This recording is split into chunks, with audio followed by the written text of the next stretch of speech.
누가복음 18장 1절부터 8절입니다. 읽겠습니다. 예수께서 그들에게 항상 기도하고 낙심하지 말아야 할 것을 비유로 말씀하여 이르시되, 어떤 도시에 하나님을 두려워하지 않고 사람을 무시하는 한 재판장이 있는데, 그 도시에 한 과부가 있어 자주 그에게 가서 내 원수에 대한 나의 원한을 풀어주소서 하되, 그가 얼마 동안 듣지 아니하다가 후에 속으로 생각하되, 내가 하나님을 두려워하지 않고 사람을 무시하나 이 과부가 나를 번거롭게 하니 내가 그 원한을 풀어주리라. 그렇지 않으면 늘 와서 나를 괴롭게 하리라 하였느니라. 주께서 또 이르시되, 불의한 재판장이 말한 것을 들으라. 하물며 하나님께서 그 밤낮 부르짖는 택하신 자들의 원한을 풀어주지 아니하시겠느냐? 그들에게 오래 참으시겠느냐? 내가 너희에게 이르노니 속히 그 원한을 풀어주시리라. 그러나 인자가 올 때에 세상에서 믿음을 보겠느냐 하시니라. 아멘. 자, 누가복음 18장은 이렇게 시작하고 있습니다. 예수께서 그들에게 항상 기도하고 낙심하지 말아야 할 것을 비유로 말씀하여, 그들에게, 제자들에게 말씀하신 거죠. 자, 이제 우리는 예수께서 하시는 말씀은 이제 밑에 나오는 모든 그 한 주제가 끝날 때까지는 전부 뭐에 대한 말씀이라는 걸 알게 되죠? 기도에 대한 말씀이라는 것을 알게 됩니다. 기도가 핵심 주제예요. 둘째는 항상 기도하고 낙심하지 말아야 될 것을 가르쳤다 그랬죠? 이 얘기는 어떤 의미냐? 결국 이것을 줄여서 한마디로 말하면 항상 기도해야 될 것을 가르치셨다라는 말이에요. 여러분, 목사님 낙심도 얘기했잖아요. 근데 낙심이라는 것은 어떤 것이냐? 기도를 이어가도록, 항상 하도록 이어가지 못하게 하는 중요한 장애를로서 그렇게 낙심하지 말아야 한다. 그래야 항상 기도할 수 있다라는 거예요. 그러므로 이 말씀을, 이 한 1절서부터 8절 말씀을 한마디로 줄인다면 항상 기도하라. 항상 기도하라. 이 말씀이고 이 명령인 것입니다. 이제 내용을 살펴보면 2절서부터 5절까지는 예수님의 비유의 말씀이 등장하세요. 예화가 등장해서 어떤 도시에 한 재판관과, 등장인물도 되게 단순해요. 재판장, 과부 딱 둘만 등장합니다. 그렇게 설명하고 난 다음에, 그 이야기가 끝난 다음에 6절서부터 8절까지는 이것에 대한 예수님의 이제 해석이 들려지는데, 예화를 풀어주시면서 말씀하시는 교훈의 핵심 요소들을 들려주시는 것입니다. 자, 물어보겠습니다. 그럼에도 이 예수님의 가르침의 핵심은 뭘까요? 무엇이 예수님이 가르치려고 하는 핵심일까요? 예화도 등장하고 그것에 대한 설명도 등장하지만 이 이야기를 통해서 예수님이 하시고자 하는 게 뭘까요? 네, 1절 그 말씀처럼 항상 기도해야 할 것을 가르쳐 주는 것이 바로 1절서부터 8절, 그리고 오늘 이야기의 핵심입니다. 때로 우리가 신약에서 여러 가지 비유가 등장하기도 하고 예수님의 가르침이 이렇게 나타날 때에 그것들을 정말 잘 알고 싶어서 하나하나 탐구하고 배워가다 보면 어떤 때는 그것이 왜 주어졌는지 설명하는 그 내용을 잃어버리고 엉뚱한 것에 자꾸 이렇게 배워갈 때가 있어요.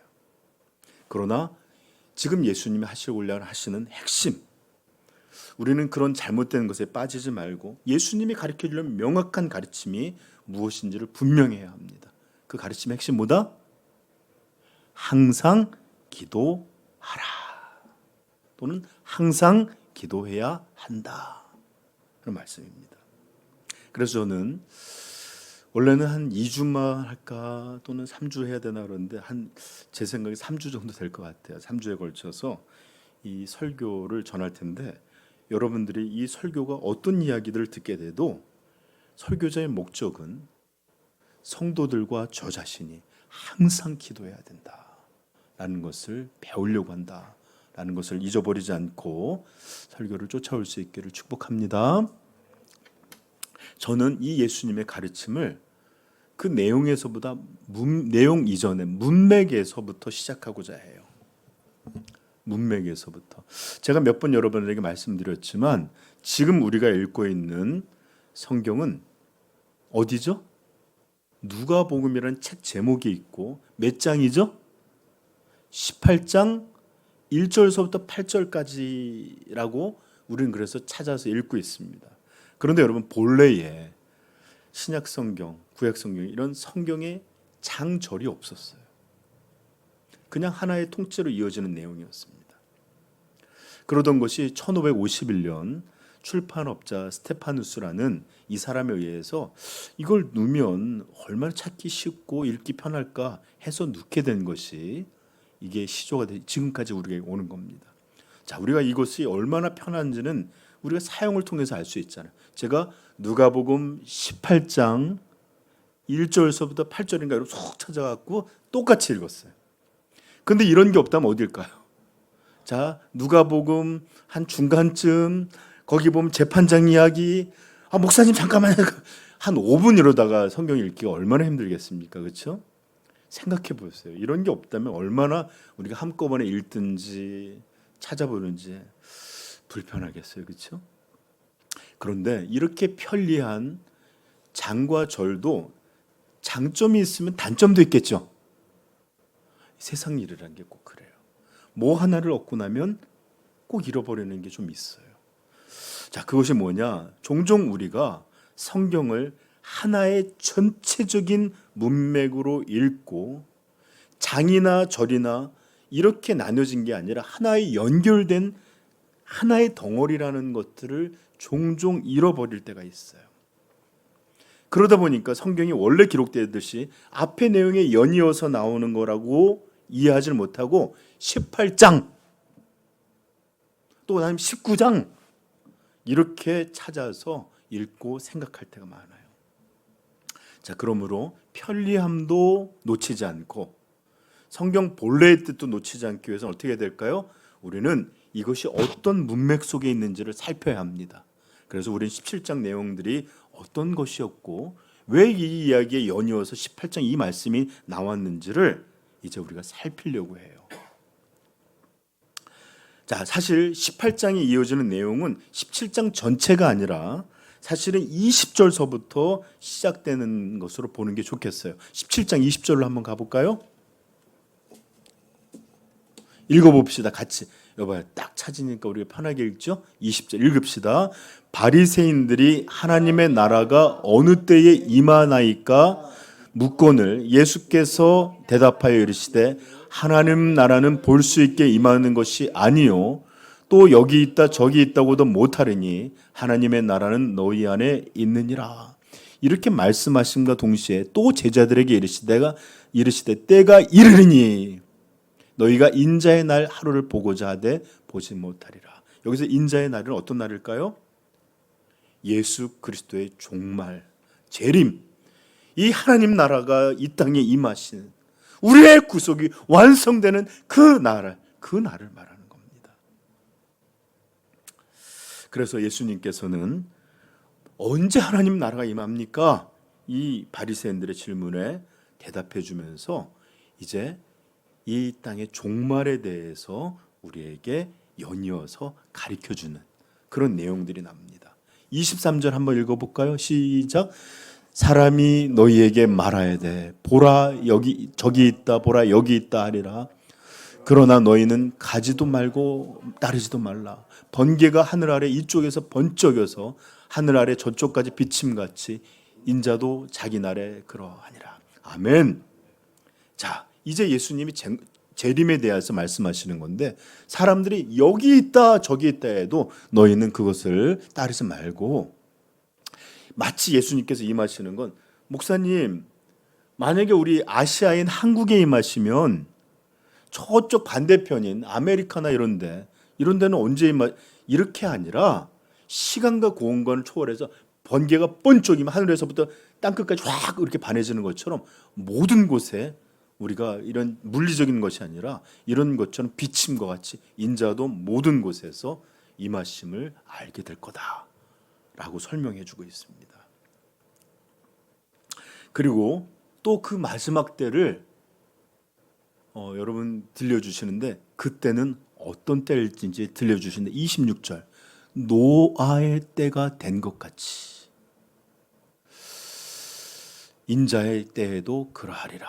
노아가 방주에 들어가던 날까지 사람들이 하나님에 대해, 심판에 대해 조금도 관심 없고 먹고 마시고 장가들고 시집가고 할 때 하던 홍수가 나서 그들을 다 멸망시켰는데, 예수 그리스도가 재림하시는 종말의 때도 사람들 이런 것 관심 없이 지 멋대로 살아가고 있는 모습 같을 것이다.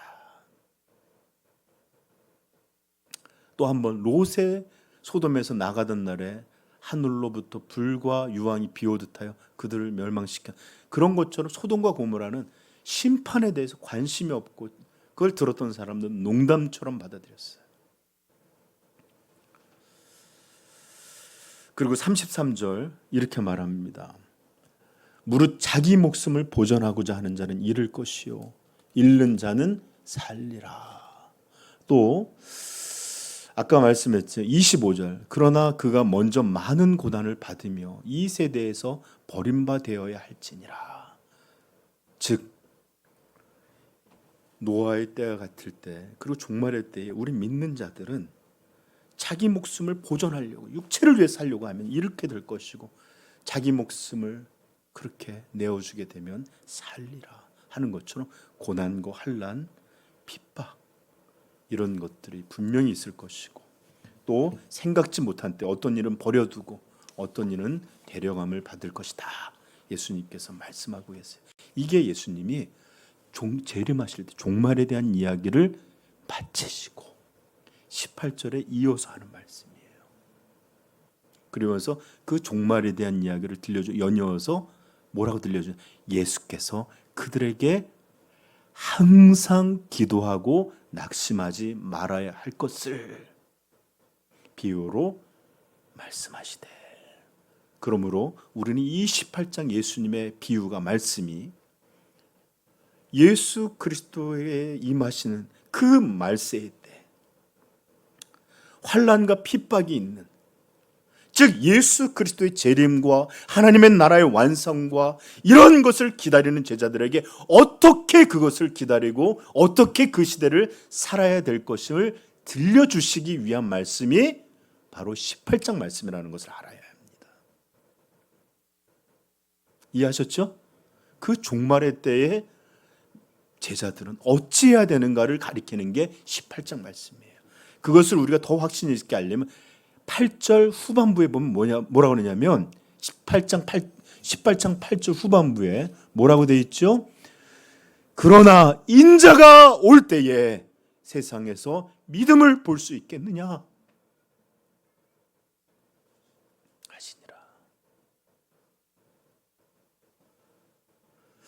그러므로 우리는 이것이 이 마지막 때를 살아가게 될 성도들, 제자들이 어떻게 살아야 되고 준비해야 되고 해야 될지를 가리키는 말씀임을 확신합니다. 그리고 그 가르침의 핵심이 뭐다? 항상 기도해야 한다라는 거예요. 항상 기도해야 한다. 아멘. 여러분, 우린 지금 말세라고 부르는 것 중 마지막에 와 있습니다.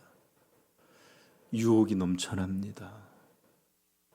배부름이 넘쳐나서 먹고 마시고 시집가고 장가가고 성공하고 이런 것들에만 관심이 있고 하나님의 종말 심판 생각하지 않는 시대입니다. 이런 시대가 더 지나고 나면 믿는다는 것 하나 때문에 다른 사람에게 미움이 되고 어려움을 겪고 박해를 겪는 그런 믿음의 환난, 믿음의 핍박 이런 것이 오게 될 것입니다. 그럴 때에는 믿는다는 것 때문에 가정이 파괴되기도 하고, 믿는다는 것 때문에 심지어 죽음을 겪는 이런 일들로 내몰릴 수 있는 이런 시대에 예수님께서 어떻게 하여야 그 시대에도 우리 그리스도인이 신앙으로 살 수 있는가 가르치고 계십니다. 그 가르침 뭐다? 항상 기도해야 한다. 우리 18장 1절 다시 한번 읽어봅니다. 이게 문맥에 맞게 읽는 법이에요. 예수께서 그들에게 항상 기도하고 낙심하지 말아야 할 것을 가르치시는.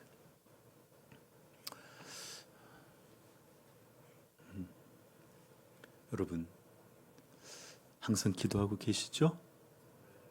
이렇지 않다면 우리는 이 말세에 절대로 예수 그리스도를 기다리는 종말의 성도로 살 수 없을 것입니다. 그래요. 우리 성도가 이 말세에 유혹의 시대, 무시의 시대, 핍박의 시대, 이런 시대를 살기 위해서는 반드시 기도해야 합니다. 반드시. 정확히는 아니 항상 기도해야 합니다. 그러나 이것은 말세가 선명한 시대이기 때문만은 아니고, 이것은 반드시 성도는 기도해야만 살 수 있도록 그렇게 하나님이 작정하신 이유 때문에도 그러합니다. 여러분, 우리 한번 저 좀 보세요. 우리 마음에는 항상 현실은 그렇지 못하더라도 정말 좀 한번 좀 하나님 앞에 온전한 신앙인으로 좀 살고 싶다. 사도 바울과 같이 주를 위해 살고 주를 위해 죽고 싶고, 정말로 말씀을 깊게 깨닫고 싶고, 정말로 불같은 기도의 영을 소원하고 살고 싶고, 주님을 위해서 헌신하는 삶 살고 싶다. 이런 내밀한 소원이 있는데, 이런 소원이 없는 자들 살았으나 죽은 자들이에요. 그러나 모든 성도들에게는 내 현실은 못하고 내 본 모습은 지금 이렇게 무능하고 이럴지라도 마음에는 그런 깊은 탄식이 있어요. 자, 그런데 여러분, 이럴 때마다 우리가 정직하게 우리의 영적 현실을 살펴보면 항상 우리는 보면 이런 소원이 있지만 언제나 온전한 몰타는 실패가 많고, 믿음의 달리기를 하기보다는 넘어져 주저앉아 있을 때가 더 많다는 것을 정직히 고백하게 될 거예요.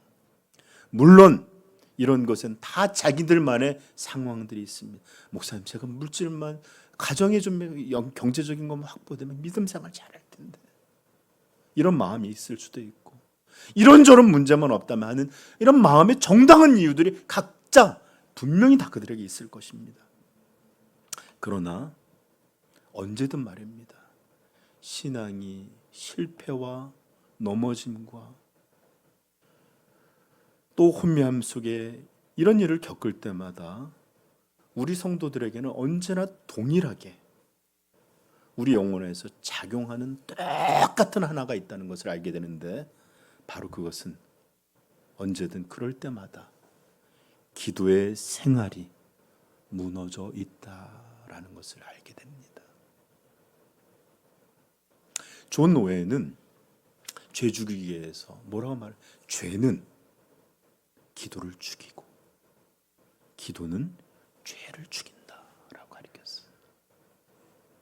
죄가 우리를 삼키기 이전에 마귀는 기도의 삶부터 무너뜨려 놔요. 뜨겁게 기도에 불같은 열정, 이 기도의 영을 갖고 범죄할 수 없어요. 그렇게 하면서 시험이거나 아니면 또 세상을 닮아가거나 이럴 수 없어요.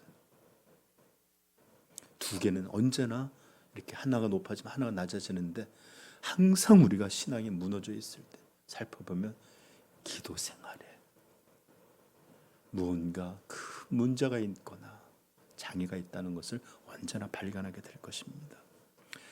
어떤 이들은 거의 기도하지 않습니다. 또 어떤 이들은 너무 적게 기도합니다.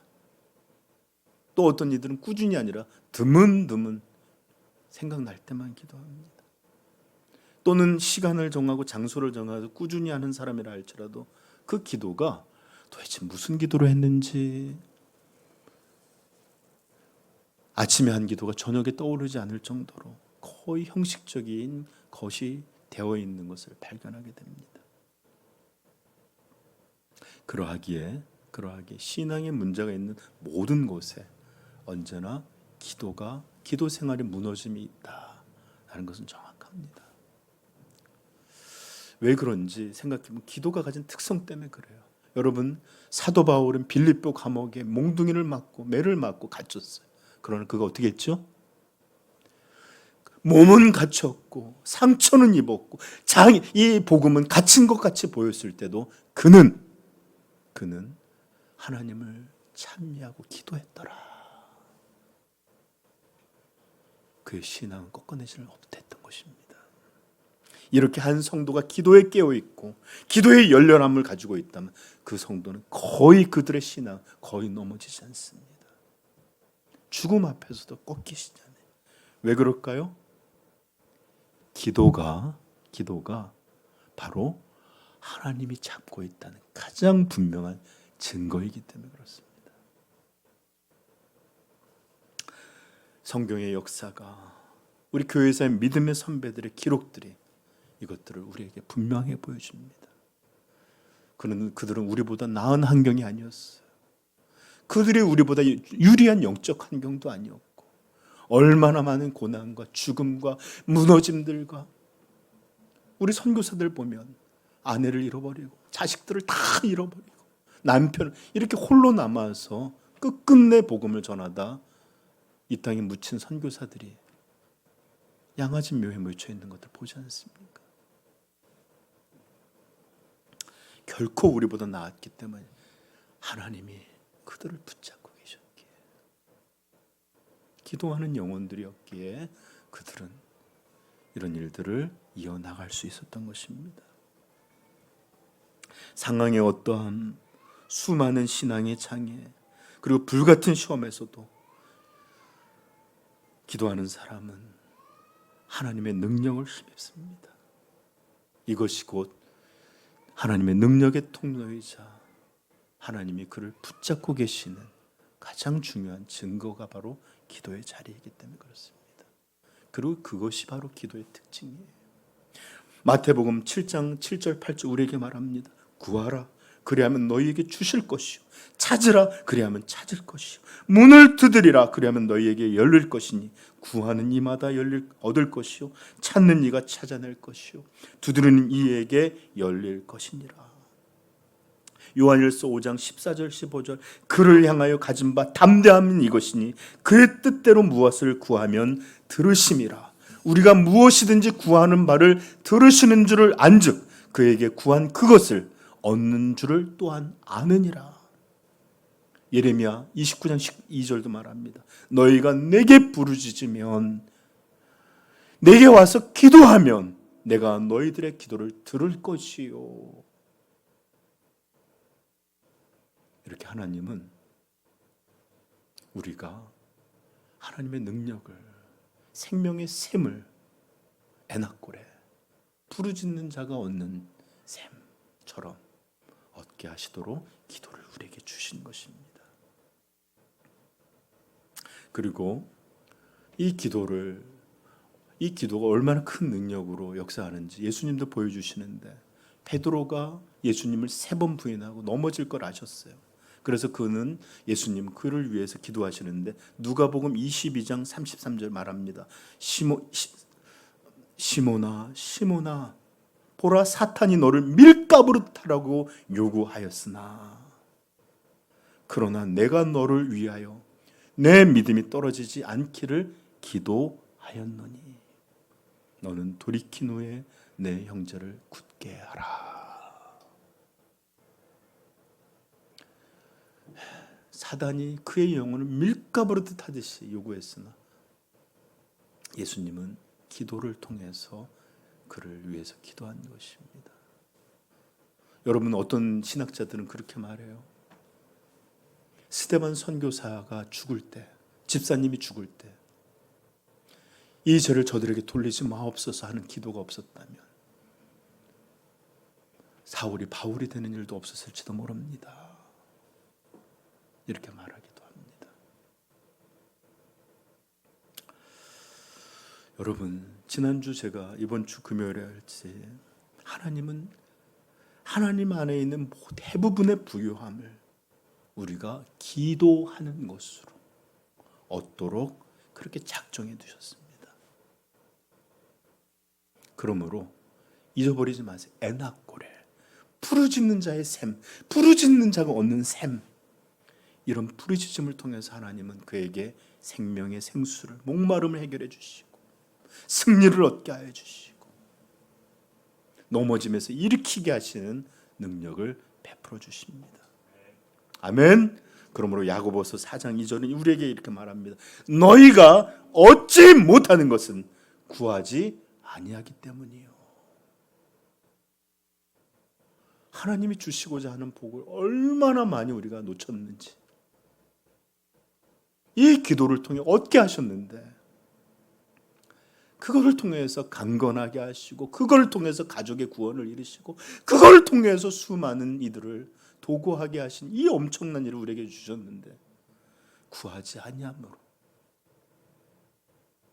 여전히 우리의 신앙은 초라하고, 구하지 아니함으로 우리 가족의 구원은 멀리 있는 것 같고, 구하지 아니함으로 신앙은 마치 일주일에 한 번씩 와서 이렇게 도장 찍고 가는 일처럼 남아있기도 합니다. 그러므로 우리는 반드시 알아야 되는데, 우리의 실패, 우리의 목마름, 우리의 넘어짐, 이런 모든 신앙의 문제들, 기도하지 않은 것 깊이 연관되어 있다는 걸 깨달아 주십시오. 그리고 우리가 누리지 못하는 수많은 놀라운 복들, 이것도 구하지 않기 때문이라는 것을 깨닫게 되기를 바랍니다. 아멘. 이제 제 얘기를 잠깐 좀 여러분 해야 될 텐데, 제가 요즘 사역에 있어서 배우게 된 게 하나 있어요.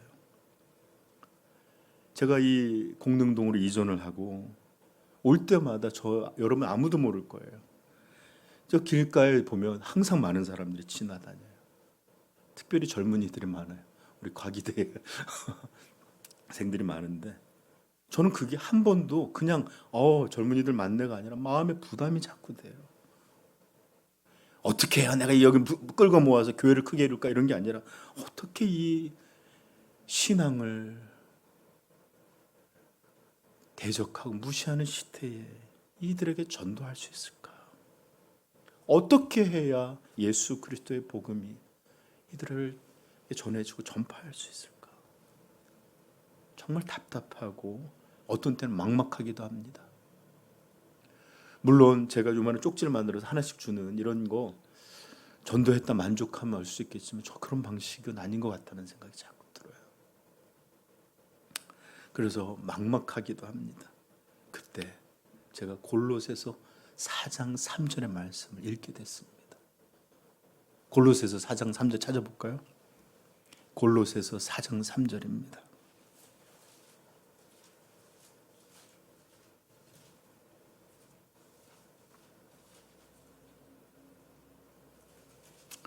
뭐 2절부터 원래 다 기도의 내용이 있지만 3절만 읽읍시다. 시작. 또한 우리를 위하여 기도하되 하나님이 전도의 할 문을 우리에게 열어주사 그리스도의 비밀을 말하게 하시기를 구하라. 내가 이 일 때문에 매임을 당하였노라. 아멘. 여러분 생각해 보십시오. 바울 사도와 같은 위대한 전도자가 얼마나 많은 경험과 그 다음에 복음을 아는 탁월함과 또 죽은 것 같은 데서 살리시는 그런 승리를 경험한 이런 자도 하나님께서 전도의 문을 열어주시기를 위해서 기도해야만 한다면, 물론 저는 위대한 사람이 전도를 잘한다고 생각하지 않아요. 어떤 이도 하나님의 능력 없이는 이룰 수 없습니다. 그러나 이런 사도 바울도 전도의 문을 열어주시기를 위해서 기도를 부탁하고 또 기도해야 했다면, 그렇다면 초라한 저는, 우리는 얼마나 더 기도하고, 얼마나 더 간구하고, 얼마나 더 간절히 열렬하게 전도의 문을 열어주옵소서. 중등부의 전도의 문을 열어주시고, 이 과기대의 문을 열어주시고, 성인들에게도 전도의 문이 열려지기를 위해서 우리가 얼마나 기도해야 될까요? 그래서 저는 이제 얼마 전부터 전도의 문을 열어달라고 기도하기 시작했습니다. 전도하기 전에 우리 하나님이 먼저 그 문을 열어주셔야 합니다. 여러분들도 함께 이 골로새서 4장 3절 보면서 저와 함께 이 기도에 동참해 주시길 부탁합니다. 네, 하나님이 전도할 문을 우리에게 열어주사 그리스도의 비밀을 말하게 하시기를 구하고 구하나이다. 안 된다고 말하지 마십시다. 응? 여기 미안해서야 친구들 애들 안 믿어요. 너무 바빠. 이런다고 하지 마십시다. 기도하자고요. 응? 왜냐하면 교회 나오는 게 구원이 아니에요. 이 영원한 심판에서 예수 그리스도로 말하면 구원을 얻는 것이 구원이에요. 그러므로 우리 전도의 문이 열리기를 위해 기도하십시다. 네. 그리고 또 한 가지 제가 여러분들에게 개인적인 얘기하면 사역자로서는 이 끊임없이 저는 죄책감이 떠나질 않아요. 성도들 가정이 어렵다든지 누가 이런 데든지 저런 데든지 이것이 다 제 자신의 부족함 때문이 아닌가, 온전히 가르치지 못하기 때문이 아닌가, 많이 도구하지 못하기 때문이 아닌가. 여러분 아마 목회자들만처럼 항상 이렇게 죄책감과 부담을 갖는 사람은 거의 없을 거예요. 어떤 직업도. 그러므로 저는 더 기도해야 되겠구나를 배우게 됩니다. 왜요? 이것이 그냥 사역자의 탁월한 재능, 언변, 가르침, 헌신에게 있는 것이 아니라 이것조차도 하나님이 열어주셔야 하는 일이기 때문에 그렇습니다. 빌립보 교회가 처음 세워졌을 때 그 기록이 사도행전 16장 13절 14절 나오는데 안식일에 우리가 사도 바울의 전도팀이었어요. 기도할 곳이 있을까요? 문 밖 강가에 나가 거기 앉아서 모인 여자들에게 말하는데 말씀을 전했다는 겁니다. 오늘 뭐 먹어요? 여기는 뭐가 맛이 이런 얘기하는 게 아니라 말씀을 전했다는 겁니다. 두아디라 시에 있는 자색 옷감 장수로서 하나님을 섬기는 루디아라 하는 한 여자가 말을 듣고 있을 때 주께서 그 마음을 열어 바울의 말을, 바울의 전한 전도를 따르게 하신지라.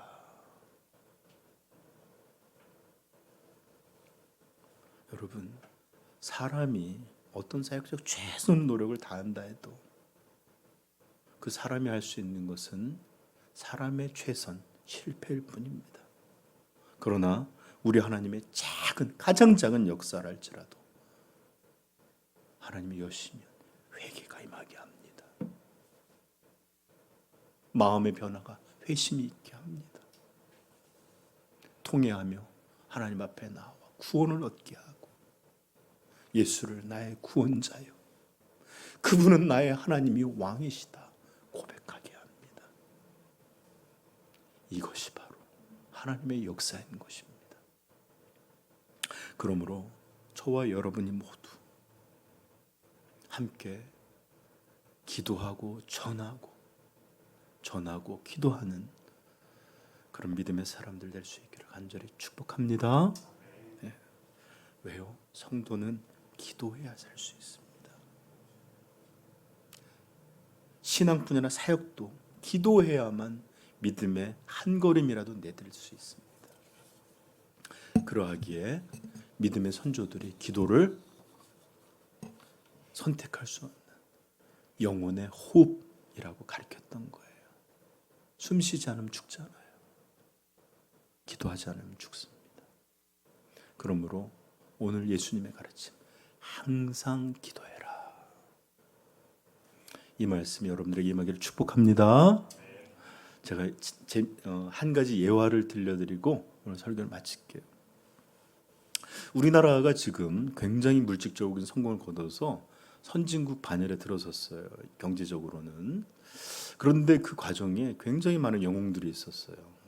포항제철이든 삼성전, 그중 한 명이 바로 정주영 회장이라는 사람이 있는데 잠시 그의 일화를 좀 소개하려고 그러는데, 물론 저는 재벌들이 갖고 있는 우리 사회 명함을 무시하는 것도 아니고 또 그런 것이 있지만, 그래도 우리가 배울 수 있는 어떤 일화가 있어서 여러분에게 들려주고 하자 합니다. 여러분 그거 아십니까? 우리나라가 이 수출을 해서 먹고 살아가는데 항상 수출을 1등을 하던 데가 어딘지 압니까?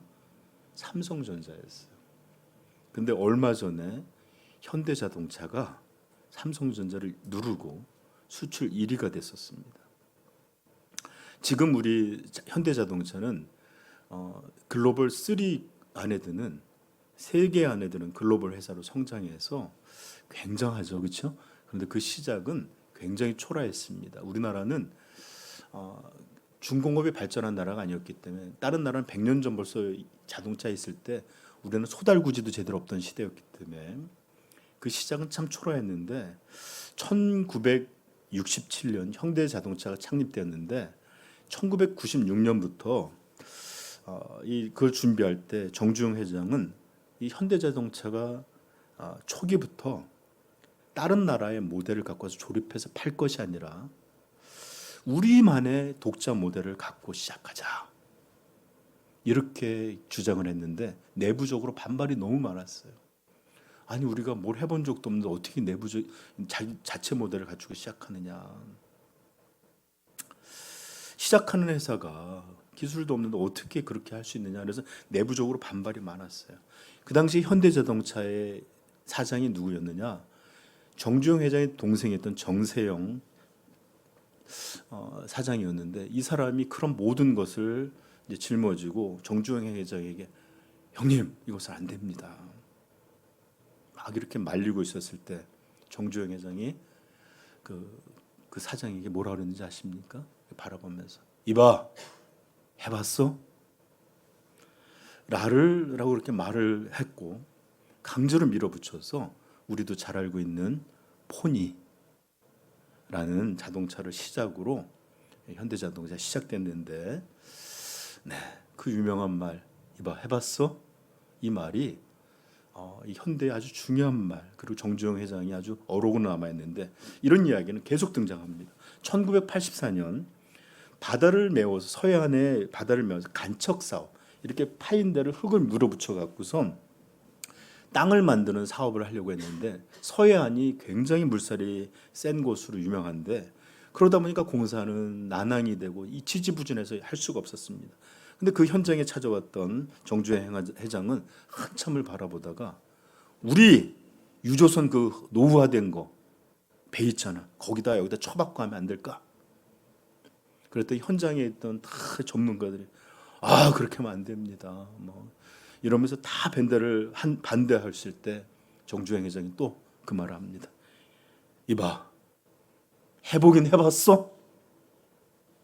그래서 또 강제로 밀어붙여 갖고 그 공사를 이뤘는데, 그 당시 돈으로 290억의 돈을 절약했고, 여의도 면적이 33배, 남한 전체 면적에 비해서도 1%가 넘는 땅이 만들어졌는데, 연간 그곳에서 50만 섬이 넘는 쌀이 나게 됐고요. 나중에 타임즈에서는 이것을 정주영 공법이다라고 소개하기도 했답니다.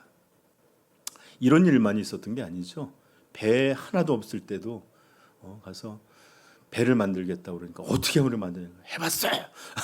이런 말들. 그래서 이렇게 해보기 전에도 미리 이리 안 되고 저리 안 된다라고 생각하는 사람들에게 해봤어요 라고 말하면서 실패를 두려워하지 않고 추진력 있게 해왔던 아주 유명한 말입니다.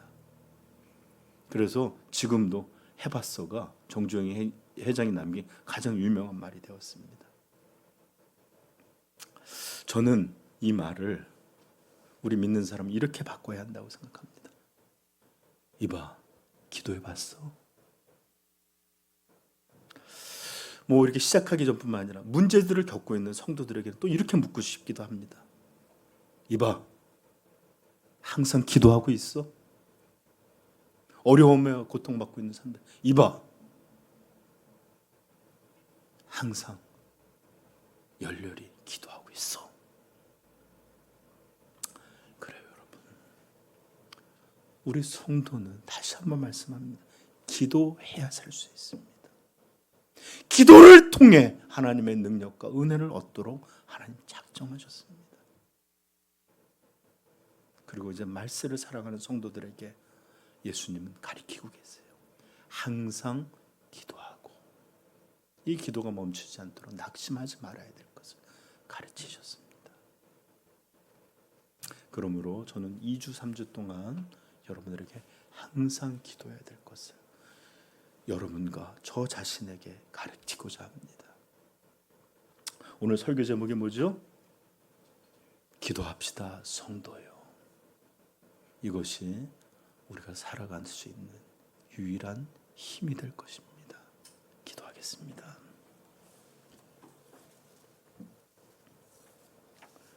여러분, 기도는 성도들에게 그저 신앙 형태의 하나가 아닙니다. 기도해야만 살 수 있습니다. 기도해야만 사역을 이룰 수 있습니다. 기도해야만 믿음에 실패하지 않고 승리함으로 하나님께 영광 돌릴 수 있습니다. 그러므로 저는 여러분들에게 묻고 싶습니다. 기도하고 있습니까? 예수님의 말씀같이 그냥 기도가 아니라 항상 기도하고 있습니까? 바로 여기에서 우리 모든 것에 문제가 기인하고 있는지도 모릅니다.